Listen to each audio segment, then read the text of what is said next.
안녕하십니까. 폴리우레탄 성형기술연구소입니다. 이번 시간에는 그 발포에 대해서 기초 사항을 말씀드릴게요. 이제 발포를 하면 나타나는 현상 중에 하나가 요 라인인데 웰드, 니트, 멜드 요런 라인에 대한 부분인데 이게 동의어입니다. 다. 뭔지 말씀드릴게요. 요런 겁니다. 요게 이제 이 사출 성향에서 나오는 문제인데요. 웰드 라인 맨 끝에 이렇게 써 있죠. 네, 마우스 보시면 네, 웰드 라인스 이게 뭐냐면 애기 유동이 발생해서 충돌하는 지점에서 이렇게 선이 형성되는 거고요. 불량의 현상 중에 하나고요. 이게 불량일 수도 있고 불량이 아닐 수도 있어요. 근데 플러스로 작용하는 것도 있고 마이너스로 작용하는 것도 있습니다. 정의 한번 볼게요. 니트라인, 웰드라인. 자, 영어로 돼 있는데 매뉴팩처링 제조에서 발생하는 문제고요. 웰드라인, 니트라인, 멜드라인. 요 밑에 용어를 보면 이 제가 이렇게 번역을 한번 해봤어요. 이거 구글 번역기로 돌린 건데 그걸 기준으로 해서 제가 이렇게 용어를 웰드라인 용접선 이렇게 용접 그다음에 니트는 우리 그 옷 아시죠? 니트웨어 예, 니트 라인 그리고 짠 옷이죠. 이렇게 예, 그 대바늘 같은 걸로 짠 옷. 그다음에 멜드 라인 융합이죠. 융합 멜드는 융합선 이렇게 돼 있는데 여기 정의가 the line where two flow fronts meet 이렇게 돼 있어요. 유동 선단이 함께 그러니까 유동하는 애기 끝에 프론트 선단이라고 표현했네요. 예, 선 끝이 함께 결합되거나 용접될 수 없을 때 두 개의 유동 선단이 만나는 선. 딱 이거죠. 유동해서 만나서 만들어지는 선. 자, 이게 발포할 때도 나오니까 제가 찾아온 거예요. 그 다음에 이제 여기는 이제 주로 사출 성형에 대한 얘기인데 부품이 국부적으로 약한 영향이 발생하고요. 이 원인은 재료 온도가 너무 낮게 설정돼서 발생한다. 이렇게 성형계람. 그 다음에 이제 이 결과로 부품의 응력이 받을 때 파손된다. 이렇게 돼 있고 이거는 이제 충족되지 않은 기계 시동 중에 발생한다. 이렇게 돼 있습니다. 기계 세팅에 의해서 발생하는 거죠. 사출기 세팅이요. 그래서 사출기 부분은 어떤 일이 있는지 한번 볼게요. 이렇게 멜트 스트림이 있고요. 그 다음에 프로즌 멜트, 그 다음에 파운테인 플로우 이렇게 해서 센터 부분은 이렇게 잘 흘러가고요. 여기는 이제 굳은 거죠. 표면은 굳어서 이렇게 흘러가다가 만나서 여기에 라인이 형성이 된다. 그래서 이제 다 굳고 나면은 여기 웰드 라인이 생긴다. 그래가지고 뭐 여기 그 인장 강도 측정하는 시편에 게이트에서 이렇게 쏘면은 요 어딘가에 만나는 게 생기죠. 웰드 라인 에이리아. 그래서 이렇게 물성을 측정을 해보는 거죠. 어쨌든 좋은 건 아닌 거죠. 이 사출 성형에서도요. 그 다음에 이제 이렇게 그 적층을 할 때 보면은 이렇게 한 층 쏘고 두 층 쏘고 세 층 쏘고 할 때 이 층 간의 사이 그걸 웰드 라인이라고 한다. 이렇게 지금은 사출 성형에서 웰드 라인이 어떤 정의를 하는지 어떤 뜻을 갖고 있는지 보는 거예요. 이제 폼에서 보면 웰드 라인이 이런 느낌일 텐데요. 이런 느낌일 텐데 쭉 한번 볼게요. 어떤 느낌인지. 자, 이걸 부어가지고 반응이 시작할 무렵 직전까지 부으면 이렇게 형성이 돼요. 근데 여기 이 상태에서는 이걸 웰드 라인이라고 할 수는 없는데 어쨌든 이렇게 액이 이 부어질 때 부어지는 라인들이 이 반응의 시차가 발생하니까 그대로 나타나는 거죠. 네, 요 영상은 제가 찾아봤는데 없어졌어요. 자, 이 원문들 한번 보면서 얘기를 해드릴게요. 자, 웰드 라인 요거 이렇게 해가지고 제가 요 부분을 딱 따가지고 번역을 해드린 겁니다. 그 다음에 이제 요거 아까 이 그 사출 성향에서 어떤 의미인지 해드린 거고요. 그 다음에 여기 이제 그 이 논문을 다운받으면 요 책에서 나오는 걸 다운받으면 이제 요게 나오는 건 요게 아니고 요게 나오는 거죠. 요게 여기 나옵니다. spring.com 아티클 해가지고 그 다음에 그게 아니고 요 부분 여기 이 영상이 있어요. 링크드인 다우 폴리우레탄 다우 건데 들어가서 보면은 이 유튜브에 없어요. 다시 클릭을 해서 보여드릴게요. 여기 유튜브 링크인데 보면 네, 볼 수 없습니다. 이렇게 돼 있죠. 재생할 수 없습니다. 이렇게 돼 있습니다. 그래서 이 영상인데 저는 이제 그 임시로 요거를 다운받아 가지고 필요한 부분을 캡처해서 쓰고 있거든요. 그래서 이렇게 더 사이언스 인사이드 리지드 폴리우레탄 폼 다우 겁니다. 다우 거.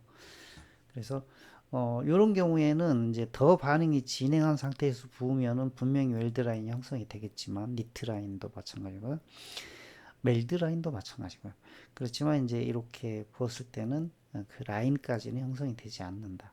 근데 반드시 중요한 게 있어요. 제가 이 라인을 보여드린 이유가 뭐냐면 폴리우레탄은 셀프 레벨링이라고 하는 게 되지 않아요. 셀프 레벨링은 뭐냐면 이 액이 흘러가서 스스로 섞여 들어가서 경계선이 없어지면서 레벨, 이 높이, 이 레벨이라고 그러죠. 이걸 요 레벨, 레벨, 레벨 이렇게 하이 레벨, 로우 레벨 요 레벨을 스스로 이렇게 맞추는 이게 흐름성이라고 하는데 그런 성질이 없습니다. 발포를 하면 크림상으로 되기 때문에 부으면은 흘러가지가 않아요. 그 자리에서 발포가 일어나죠. 그래서 부어진 형태의 자국이 그대로 남아요.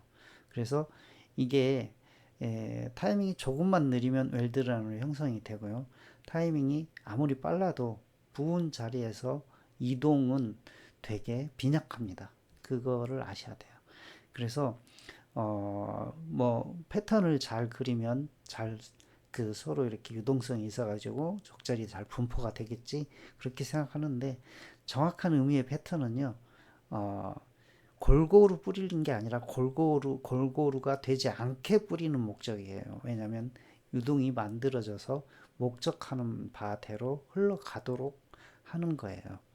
그 위치에 보내는 거죠. 오히려 이걸 보면 알 수 있어요. 이제 이걸 뿌리는데 뿌려진 상태에서 이렇게 이니셜 샤트 초기에 이렇게 뿌려졌다 쳐요. 뿌려졌을 때 발포가 일어나서 이렇게 이제 이쪽 방향으로 유동하는 거죠.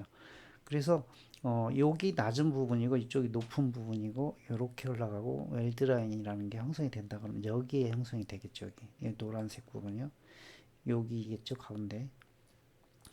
그래서 이게 라인이 없이 완벽하게 만나서 붙어버리면 문제는 없는데 또는 라인이 생성되더라도 적절한 타이밍에 만나면 큰 문제가 없습니다. 그래서 웰드 라인이 꼭 문제가 되는 건 아니에요. 여기 보면 여기에는 니트 라인이라고 하는 형태로 논문에 기재가 되어 있습니다. 요 논문은 이제 요거죠. 네, 요겁니다. 요거 이 논문 Improving the Quality of Rigid Polyurethane 해가지고 샌드위치 패널에서 요 사진을 따온 거예요. 제가 보면은 여기 원문이 있고요. 제가 이거를 한국말로 번역을 한 겁니다. 여기 보면 다양한 그 인슐레이티드 메탈 판넬에 분량들이 있어요. 보이드가 있고요. 보이드. 그다음에 텀블링이라고 하는 게 있고 니트 라인 있고 브레이크스 테어스 이건 이제 찢어지고 갈라지고 이런 걸 말하는 거고요. 여기 니트 라인이 이제 여기 사진에 있습니다. 그다음에 텀블링 있고요. 자, 여기 밑에 이 사진에 대한 설명인데요. 리지드 PU 인슐레이션 패널이고요. 그다음에 디펙트 프롬 텀블링 A가 이 텀블링에 대한 건데 요 밑에 이걸 말하는 거겠죠. 위에는 분량이 아니니까 이걸 텀블링이라고 하네요. 에어 포켓 이런 느낌인데 가스 포켓. 그러니까 발포할 때 에어가 못 빠져나와 가지고 갇혀 있는 형태인 것 같은데 이걸 텀블링이라고 표현했어요. 텀블링을 제가 한국말로 번역을 했더니 그냥 텀블링이에요. 용어가 없어요. 텀블링. 네. 텀블러하고 좀 다른 개념인가? 잘 모르겠네요. 어쨌든 그렇고요. 니트 라인은 요거 B. 여기 보면 B가 not or knit line 이렇게 돼 있죠. 여기 어떤 개념이냐면 액이 이쪽으로 만나고 이쪽으로 만나고 지금 세 액이 여기 삼각 지점에서 만나는 거죠. 지금 근데 만날 때 이미 반응이 상당히 진척이 돼서 스킨이 형성된 거예요. 이 부분을 말하는 것 같고요. 그 다음에 C는 라지 보이드 해가지고 이 큰 보이드가 이게 있는 거죠. 이 철판과 사이에 큰 보이드가 가스가 트랩트 가스 포켓 트랩트 가스 포켓 가스가 갇혀서 잡혀서 포켓을 만들고 있다. 근데 이제 이 부분도 여기 텀블링이나 가스 포켓 관련해서도 제가 추후에 영상을 제작을 해서 설명을 드릴 거예요.